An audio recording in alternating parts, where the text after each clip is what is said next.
everyone, I am Rashmi Prabha and welcome to our channel Combined CS the Extra Step.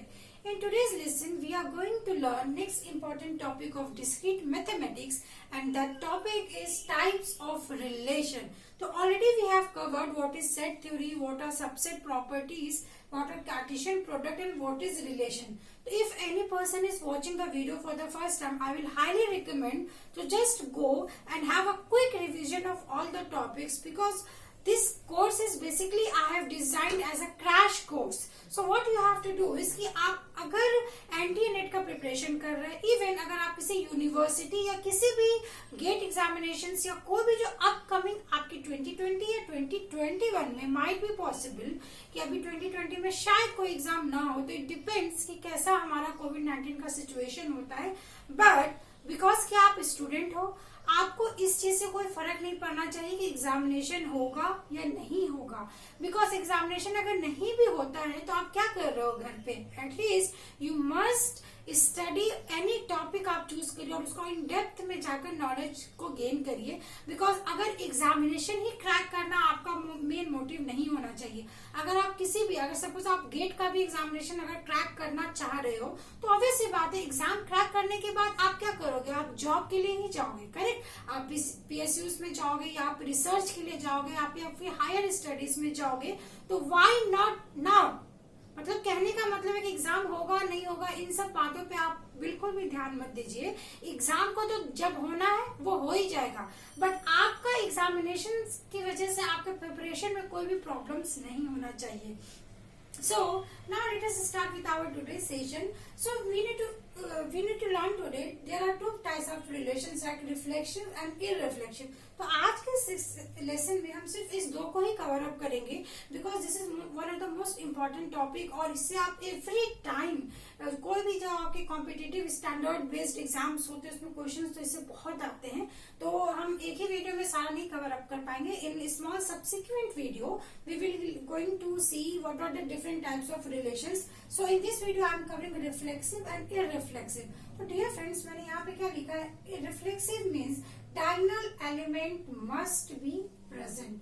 तो ये जो छोटे छोटे कीवर्ड्स है आपको इसको बहुत ध्यान में रखना है, बट आई गेस की डेफिनेशन से पहले हम एक एग्जांपल से समझ लेते हैं। सपोज मैंने यहाँ पे एक सेट लिखा, सेट इज 1 2 3, करेक्ट। इस सेट का मैंने एक रिलेशन ले लिया, रिलेशन यहाँ पे ले लिया मैंने 1 1 2 2 3 3। तो अब आप ये समझोगे कि सेट तो ए है और रिलेशन में कैसे ले रही हूँ, तो आपको क्या करना है डियर फ्रेंड्स, आप एक यहाँ पे अगेन फिर आप एक सेट ले लो और यहाँ पे आप इसकी वैल्यूज ले लो 1 2 3, करेक्ट। और मैंने क्या किया, इस कार्टेशियन प्रोडक्ट का जो हम कार्टेशियन प्रोडक्ट ऑलरेडी देखते हैं ए क्रॉस ए, उस ए क्रॉस ए का मैंने एक रिलेशन R1 लिया है जिसमें मैंने कुछ सेट ऑफ सबसेट ले लिया, करेक्ट। देन मैंने एक दूसरा ऑलरेडी वी नो कि जो स्मॉलेस्ट पॉसिबल रिलेशन होता है वो आपका क्या होता है, 5 होता है। देन नेक्स्ट रिलेशन क्या आ जाएगा, ये मैंने R2 R3 R4 and R4, ठीक है। मैंने ये 4 अलग अलग सबसेट लिया है इस एग्जाम्पल को एक्सप्लेन करने के लिए।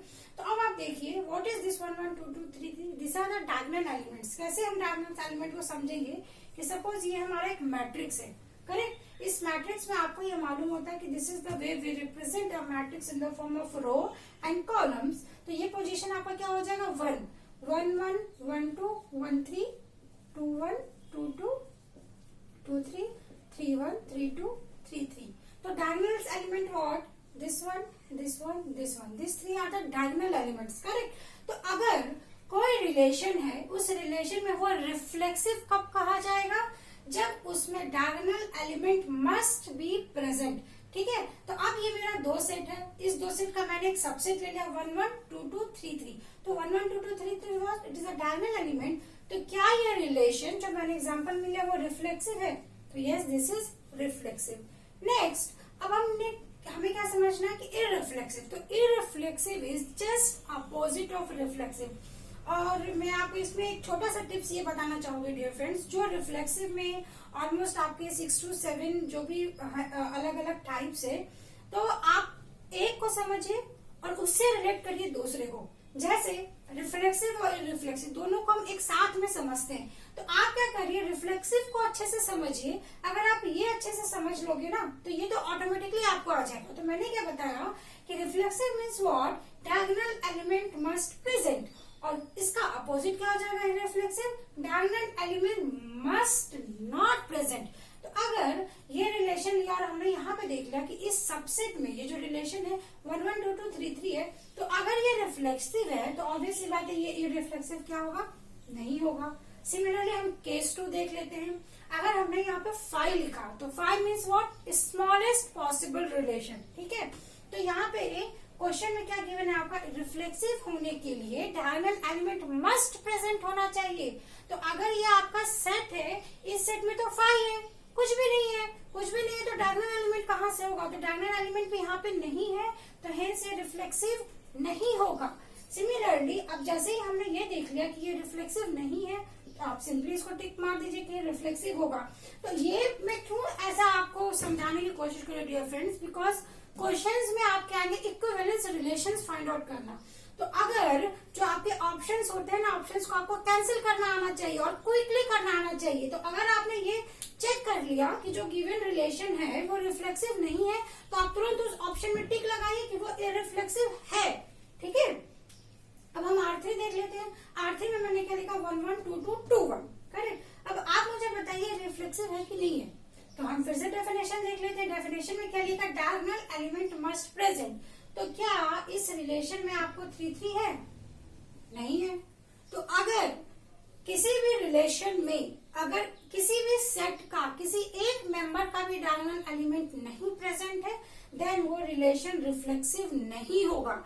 और बिकॉज कि ये रिफ्लेक्सिव नहीं हुआ, तो अब यहाँ पे आपका ट्विस्ट आ जाएगा कि अब आंख बंद करके आप इररिफ्लेक्सिव में टिक नहीं लगा दोगे, because this is the constraint कि आपको ईच एंड एवरी डेफिनेशन को समझना चाहिए।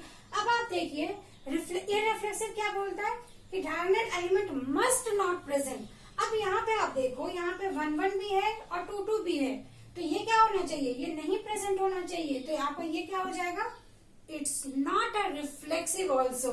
तो जो मैं समझाती हूँ ना, बहुत ध्यान से आप वीडियोस को समझिए, क्योंकि there are so many constraint in our real world applications. ऐसा नहीं है कि आपके जो माइंड में सेट है उस तरीके से ही वे ऑफ रिप्रेजेंटेशन होगा। आप इसकी प्रैक्टिस करिए किस तरीके से हमें करना है। Then what is the last one is 1 2 2 3। तो अब ये तो क्लियरली यहाँ पे डिफाइन है कि आपका 1 1 2 2 3 3 नहीं प्रेजेंट है, दैट्स वाई ये इररिफ्लेक्सिव तो नहीं होगा। तो क्या ये इररिफ्लेक्सिव है, तो ऑब्वियसली बात है इररिफ्लेक्सिव के लिए आपको ये दो कंडीशन तो चेक करना ही करना है। तो हमने ये देखा इररिफ्लेक्सिव नहीं है, then it mights the possibilities कि ये आपका रिफ्लेक्सिव हो जाए। तो रिफ्लेक्सिव होने का क्या कंडीशन है कि उसमें डायगोनल नहीं होना चाहिए, तो इसमें डायगोनल है नहीं है, हेंस ये आपका क्या हो जाएगा, इररिफ्लेक्सिव। तो ये जो स्मॉल सा मैंने टेबल बनाया है, अगर इस टाइप के क्वेश्चंस आपको आते हैं, रिलेशंस फाइंड आउट करना, सिमेट्रिक है नहीं है, रिफ्लेक्सिव है नहीं रिफ्लेक्सिव है डिफरेंस, तो आप एग्जाम में भी फटाफट एक छोटा सा टेबल बना लो और टिक टिक टिक करते जाओ और ऑप्शंस को कैंसिल करो। बिकॉज इसमें अगर आप सॉल्व करने बैठ जाओगे तो ऑब्वियसली वो बहुत टाइम टेकिंग होगा। तो इस तरीके से अब इस टेबल से हमें क्या इंफॉर्मेशन निकलता है कि अगर कोई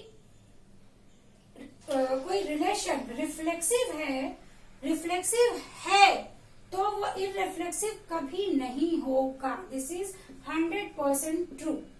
it means what, we can say, remark आप यहाँ पे लिख लो, both can not be true at same time.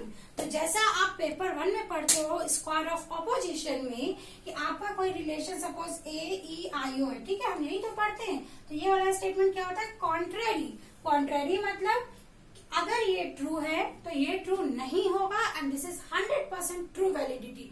तो सिमिलरली अगर कोई रिलेशन रिफ्लेक्सिव हो गया तो वो इररिफ्लेक्सिव कभी नहीं होगा। आई होप ये रिमार्क्स आप अपने नोटबुक में जरूर नोट करिए और ऐसे एग्जाम्पल्स के साथ करिए, सो दैट कि आप एग्जाम के टाइम बहुत इजीली उसको रिवाइज कर सको। रिमार्क 2 ये बोलता है कि अगर आपका जो रिफ्लेक्सिव रिलेशन है वो यूनियन और इंटरसेक्शन प्रॉपर्टी को होल्ड करेगा, तो आप इसके शॉर्ट्स क्या करिए, एग्जांपल्स लेके इसको प्रूव कर सकते हैं। और इस पे ऑलरेडी एनटीए वाले ने क्वेश्चन पूछा है रिसेंट 2010 में, तो आप इस तरीके के क्वेश्चंस को जरूर सॉल्व करिए। इसके बाद इस टेबल से हमें क्या इन्फॉर्म मिला, तो इसका रिवर्स, अगर रिफ्लेक्सिव नहीं है तो वो इररिफ्लेक्सिव क्या होगा, 101% ट्रू, ठीक है। उसके बाद इस इसी टेबल से हमें ये भी मालूम पड़ता है कि अगर कोई रिलेशन रिफ्लेक्सिव नहीं है तो आपको अपना आंख बंद करके ऐसा नहीं लिखना है कि वो 100% इररिफ्लेक्सिव हो जाएगा। No, there might be a possible case जिसमें वो रिलेशन आपका रिफ्लेक्सिव भी नहीं होगा और वो इररिफ्लेक्सिव भी नहीं हो सकता है। तो आपको क्या करना है कि ये जो दो डेफिनेशन मैंने लिखा है, डायगोनल एलिमेंट, तो किसी भी गिवन रिलेशन में रिफ्लेक्सिव आइदर इररिफ्लेक्सिव को फाइंड आउट करने के लिए छोटा सा सिंपल सा है कि आप सिर्फ इसको एम्फेसिस करिए, डायगोनल एलिमेंट है तो वो रिफ्लेक्सिव है, अगर नहीं है तो वो इररिफ्लेक्सिव है। एंड रिमार्क 3, दिस इज, इसको तो मैं स्टार मार्क करके दूंगी डियर फ्रेंड्स। इसका हम डिटेल डिस्क्रिप्शन में तो नहीं जाएंगे बिकॉज वो आपका एग्जाम में नहीं आता है, ठीक है। और बिकॉज ये क्रैश कोर्स है तो मैं इतना डिटेल में भी नहीं बताऊंगी।